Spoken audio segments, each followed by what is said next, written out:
আরে রিমন, তোদের ব্রেকআপ হয়ে গেছে নাকি? না তো, কেন?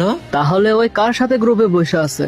মেবি ওর ফ্রেন্ডের সাথে। আরে ওরে দেখে রাখতে পারোস না নাকি? আরে এখানে দেখে রাখার কি আছে, আমার ওর উপর ফুল বিশ্বাস আছে। আচ্ছা, এত বিশ্বাস তোর? দাঁড়া, তোরে ওর গ্রুপে ডাকি। এই দেখ, আরো বেশি বিশ্বাস কর। এক সেকেন্ড, ভেবে কে এটা? জাস্ট ফ্রেন্ড হয় আমার। আমি থাকতে ফ্রেন্ড কেন? হ্যাঁ, আমার জন্য কি তুমি হ্যাপি না? আরে রাগ করছো কেন? শুধু ফ্রেন্ডই তো, তাই না?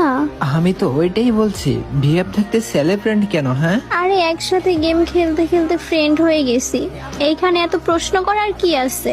আচ্ছা, বলে যদি আমার গ্রুপে একটা মেয়ে দেখো তাহলে তো হাজারটা প্রশ্ন করো, আর আমি প্রশ্ন করলেই দোষ। সত্যি বলছি রিমন, এইটা শুধু আমার ফ্রেন্ড, অন্য কিছু ভাইবো না প্লিজ। আচ্ছা, ফ্রেন্ড বাদ দাও, ওরে এখনই ভাইয়া বলে ডাকো, এখনই জলদি। আরে রিমন, সমস্যা কি প্লিজ? আচ্ছা, তুমি ওর সামনে বলো আমি রিমনকে অনেক ভালোবাসি। ওর সামনে বলাটা ইম্পর্টেন্ট নাকি?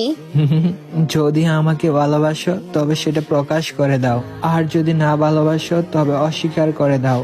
নিজের ভালোবাসার কথা প্রকাশ্যে যদি বলতেই না পারো তাহলে এই নাও আমার নিষ্পাপ হৃদয়, চাও তো হাজার টুকরো করে দাও।